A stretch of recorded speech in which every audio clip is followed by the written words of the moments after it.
Really excited to compete with this team. Such an amazing group of young women on and off the court. They've worked extremely hard to get our program to this position, and we want to continue to strive towards excellence and get to the top of the conference. Perfect, Coach. Again, if you have questions, let me know. We're going to start with Adam Wells from WPSD. Coach, I talked to you right before, I guess, the first practice of this year. Since then, what's been the biggest thing that has jumped out to you with this team? I think the work ethic. I think they're excited about the possibilities for this season, been putting a lot of individual time in to get better. Each practice, they've gone extremely hard after each other. It's been very competitive. It's been nice to see us be able to compete against each other, but still have the best chemistry that we've had since I've been here.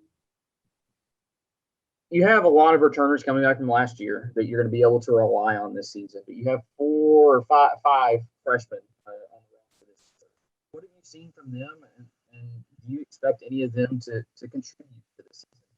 Oh, for sure. We're very excited about our underclassmen. They've come in, hit the ground running, and really have taken a key role in what we expect to be playing time as far as that goes this year. But, they've just followed in behind our veteran leadership, and they've continued to work and continue to learn and grow. So really excited about our mixture of veteran talent and our youth.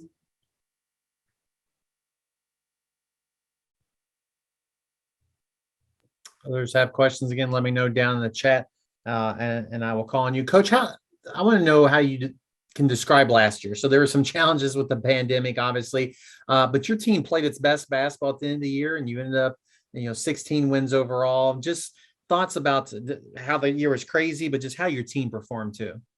Well, I felt like that we just got better as the year went on, and we're able to limit the distractions as much as possible. And I think that goes with the great coaching staff. My staff did an outstanding job of having our players prepared and dealing with the everyday things that we had to deal with due to COVID. But our players were just really locked in. And I've said all along, when our culture and our talent came together, that great things would happen for this team. And we saw that happen last year, especially halfway through the season. It just kind of started clicking. We learned how to win, and we've got to continue to build on that. Let's go to Neil Bradley with his question. Yes, Coach. I wanted to know 2 things, actually. First of all, how are you from an injury standpoint? Are you healthy? Secondly, how close are you to getting a starting lineup for the season opener? Well, we're doing pretty well with our injuries. Bria Sanders-Woods is still coming back from her ACL that she suffered at the end of last year, but she's making great progress. And, it's just a day-to-day thing with the injuries. We have a few people banged up here and there, but so far we've been very blessed to keep everybody, for the most part, healthy. I think starting lineups are yet to be determined. We still have some work to do, but we have a lot of competition in a lot of different areas, which is very exciting. Having enough players to have the depth that we need, do we feel like, to make a postseason run is something that's a good problem to have. And also, could you tell me, I've slept since last year, what's a green light shooter? How could I become one? A green light shooter is kind of a way, I don't really want to give it away, but it's kind of a way for us to trick our players into shooting game shots at game speed with a lot of pressure. So we have a different challenge each and every week that the guards do from 3 and the posts do from 15 foot. And we just basically put them under pressure to make shots. And I think that's key in being game ready. It's hard to simulate game speed, game situations a lot of times. So we try to put as much pressure on them as possible. And if they reach a certain goal, then they're considered a green light shooter. A green light shooter can shoot any shot that they want at any time. If you're a yellow, you better take good shots. If you're a red, you better make it. So that's kind of how we look at it. But mostly it's just to put our players, make them as uncomfortable as possible in pressure situations so that the games seem easier than the things that we put them through each day. And you have questions for Coach, let me know down in the chat, and I'll call on you. John, if you can unmute yourself and ask the questions you have there. Go ahead. Rechelle, this is John Wright, the Murray Leisure Times. With the success that this team had last year, are they feeling more of a hunger this year to get more? Is there more intensity during the practices right now? I think so. This group wants to build on what we did last year, but this is a group that's not satisfied. We have high expectations each and every year. As long as I'm the head coach here, we always will. But we have players on our team that want to win. They know what it takes to win, and they want to take us to the next level. So I definitely think that it's something in the back of their minds that we've been working really, really hard to get the program to where it is, and we want to take the next step. Are these kids sensing ownership, perhaps? I think so. I think when you have kids that have been in the program for 4 years and they have been an instrumental part in building the culture of this program, I don't think people realize how much culture matters. And our seniors have done a great job of doing that. This is the closest team that we've had. They love each other. They care about each other. They push each other and they challenge each other. But it's very evident in how much time they spend off the court together. But I think that's your first step. And so when we got that where it is, and we couple that with the talent that we feel like we have and the talent that we've continued to bring in, that's a formula for success. We're gonna go back to Neil Bradley and then Adam after that. Go ahead, Neil. Coach, just want to get an update on Caitlin Young. Phenomenal last year. I know as someone that has been around the program as long as I've watched, she impressed me about as much as any freshman who I knew nothing about other than maybe Amber Guffey, who you know a lot about. But I mean, she just burst on the scene. What has she done or can she do to be even better in year two? Well, Caitlin's footwork and her touch around the basket is something that you can't teach. It's something that she has obviously worked on her entire life, but giving her more confidence to extend her game out into the floor. She has shown the capabilities of shooting the three, but she's so strong and she has the ability to put the ball on the floor or just score with her back to her basket. And she just continues to raise her game. I think one of the things that people don't realize about her is she's an outstanding passer. And if she can continue to make the strides that she made last year, then she's going to be very tough to defend on the inside. I'm probably a little biased, but I think she is the best true post player in our conference. And then to Adam. Coach, you have 4 seniors on this year's team, and with the way the NCAA rules are working now, that these players have an ability to come back for an extra year. What have your conversations been like with some of those players, like a Macy, about coming back, and have you even had those conversations? We're just taking it one day at a time, and I think that that's imperative to do. You can't get ahead of yourself. I think you have to focus on the moment. We have a lot of seniors that have spent a lot of time and a lot of their life playing basketball, and we have some that have jobs lined up and things like that, and I'm sure some weddings in their future. So you want to do what's best for them. You're selfishly, you want to keep them as long as you can, but you also want to put them in a position to be successful as a professional in whatever they choose. But we will definitely welcome back seniors that want to stay with us after this year. We'll go back to John. Go ahead, John. Rechelle, going back to last year, at the end of the year, y'all had a good run heading into the postseason. But how important was it to go ahead and win a game up there in Evansville?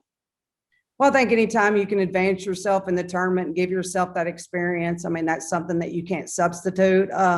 One thing that's going to be key for us this year is staying healthy. I mean, the last 2 seasons, we've had injuries that have kind of stymied our postseason runs. With last year, that happened as well. So if we can stay healthy and we can build on the experience and keep our expectations high and understand that it's going to take 100% mental and physical fortitude each and every day to continue to build the excellence that's required to win the OVC.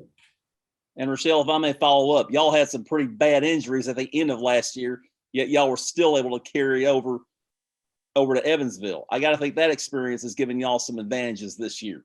For sure. I think that this shows what this team can do when they pull together and when their backs are against the wall. They're fighters. They come out swinging. And, I may be the most competitive person that I know, but there's some kids on my team that are pretty competitive as well. So they're never going to give in. They're going to continue to want to prove people wrong. And I feel like that we have the team that we can battle with this year and definitely put ourselves in position to win the championship. Back to Adam. And again, we got some more time, 5 or so more minutes of coach. If anybody else has them, let me know. Go ahead, Adam. This is a question I actually asked Kevin a few minutes ago talking to him, and it's about Maddie. Obviously, she just getting her coaching career started just down the road from you at Callaway. I think she had her first practice last week. What are your kind of thoughts on her getting her career started and how you think she's going to do? And then has she reached out to you advice on getting a high school coaching career started? Well, I mean, any of our former players, we're proud of and we want them to excel in everything they do. I think Maddie was offered a unique situation to take over a program, in her hometown, not her alma mater, but a program that she had previously been working with the players. As far as I understand, I believe she was part of their workouts in the summer. So there was an automatic connection. Contrary to what a lot of people think, had nothing to do with her getting that job. I want to put that on the record because obviously I was at Murray High for so many years, but it's exciting because I was 23 years old when Murray High took a chance on me. And without that opportunity to prove myself, where would we be today? So I know she'll do well. She'll work hard at it. She and I talk regularly now that she's graduated, about different things and definitely can kick some basketball ideas off of each other. But, I'm proud of her and I think she'll do a great job. Thanks, Coach. Anybody else questions for Coach Turner? I want to ask you then, so this is your 5th year, I believe. So what are the biggest changes you've seen since your first year to now and the areas you've made the most progress in with not just team, I guess the program, not a specific team? Well, I think that we have proven my staff has been amazing. They work hard. They don't get enough credit. They have done a great job of bringing the players into our program. They continue to work with them.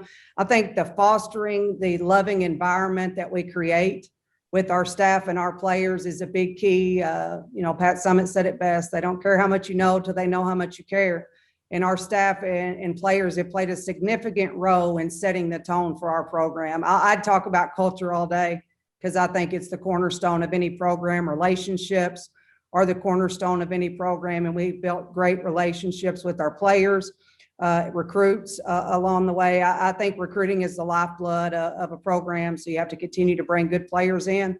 But I think it's the heart and the work ethic of the players on our basketball team. They want to prove themselves. They want to do good for themselves. They want to do good for each other. They don't want to let coach down. So I think it's just a unique family environment that we've created at Murray State that we're really proud of. And the one thing we have left to do is to win. And so that's our goal for this year. And to play off that, earlier, Coach McMillan was talking about, Chelsea Perry. So there was a WNBA player. The OVC team won an NCAA tournament game last year. And you're 5 years there too. What have you seen changes in the conference then too, separate from just your program? Oh, it's been unbelievable. The talent level in this program is amazing. We play a lot of other conferences in our non-conference schedule. And I'm thinking, if they were in our league, they'd have a tough time. The coaches are outstanding. The players are great. The programs continue to develop. When I first got here, there was only 2 or 3 teams that you felt like could win every single year. And I think that's changing. And I think that it's a more cohesive unit of teams, talented teams. There is at no time can you take anything for granted on any given night in this conference. So I think that my fellow coaches have done a great job of building the talent and building the tradition of the league. And it's going to be a dogfight again this year. Anybody else? Last chance for questions for Coach before we go to, I got one more and then we'll go to Macy. So John, go ahead. Rechelle, I know we talked about Maddie earlier, but in your own coaching career, I know Howard Beth is a huge influence. How is what you learned from him still influencing you today? Oh, he's always in the back of my mind. Fundamentals. Doesn't matter what you can do if you can't dribble, pass, and shoot. And I'm a firm believer in that. Never never doubt how much hard work and repetition are going to get things done. But, you know, he and Ann have come to several of our games since I got this job. They've always been supportive. But you know, he not only taught me how to be a great player, but I also learned so much from him and just how to run a program and how to lead correctly and how to love your players. And I think that's something that he didn't get a whole lot of credit for over the years because he's tough. But I think you can be tough if your players know how much you love and respect them. Well, I saw it a little bit from a different perspective than other people. I know what you're talking about. And I see a lot of that with you right now with your players. Well, and that's where the relationship piece comes in, because I'm going to push them and I'm going to challenge them, and I'm never going to take anything less than their best. But I hope my players, if you ask them, would tell you that they know I love them and they know I'm always going to have their back.